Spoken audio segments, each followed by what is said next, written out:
Que vous soyez musicien professionnel ou bien que vous participiez à des concerts occasionnellement, cette vidéo est faite pour vous.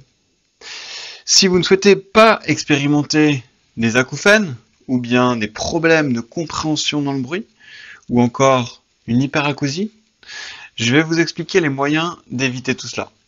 C'est parti!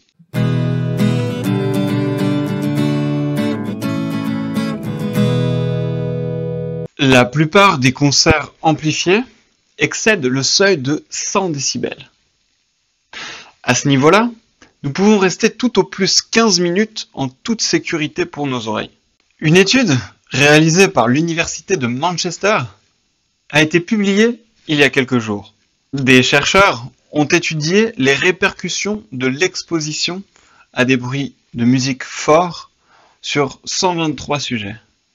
Cette étude montre que les personnes ayant été exposées à des bruits de concert forts sont plus sujettes aux acouphènes, à l'hyperacousie, mais aussi aux problèmes de compréhension dans le bruit, qui ne sont pas forcément décelables avec des tests d'audition simples. Pour déceler ces troubles de l'audition, induits par l'exposition au bruit, à la musique forte par exemple, nous pouvons utiliser des tests de compréhension dans le bruit, ou bien une audiométrie haute fréquence, c'est-à-dire une audiométrie sur les fréquences élevées, entre 12 000 et 16 000 Hz par exemple, mais aussi les auto-émissions, qui reflètent directement l'état des cellules à l'intérieur de la cochlée. Pour plus d'informations et un dépistage professionnel, vous pouvez consulter votre audioprothésiste. Si vous souhaitez faire le maximum pour ne pas expérimenter ces troubles, et que vous n'êtes ni un phoque, ni une loutre, ni un hippopotame, qui peuvent, eux, fermer leurs oreilles, contrairement à nous, alors je vais vous expliquer ici qu'est-ce que vous pouvez faire. En premier lieu, vous pouvez porter des bouchons standards de protection pour vos oreilles. Vous avez probablement déjà expérimenté ces protections. Le problème, c'est qu'on perd en qualité sonore, étant donné qu'on atténue plus les hautes fréquences que les basses fréquences, ce qui crée un filtre et donc déforme la musique.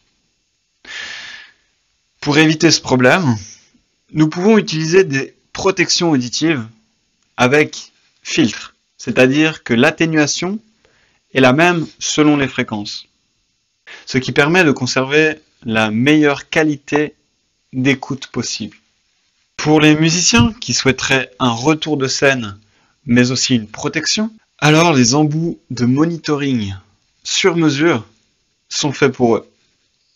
Quand on sait que seulement 6% des musiciens portent de manière permanente des protections auditives durant leur pratique, nous pouvons nous poser la question de savoir si nous avons un manque de prévention.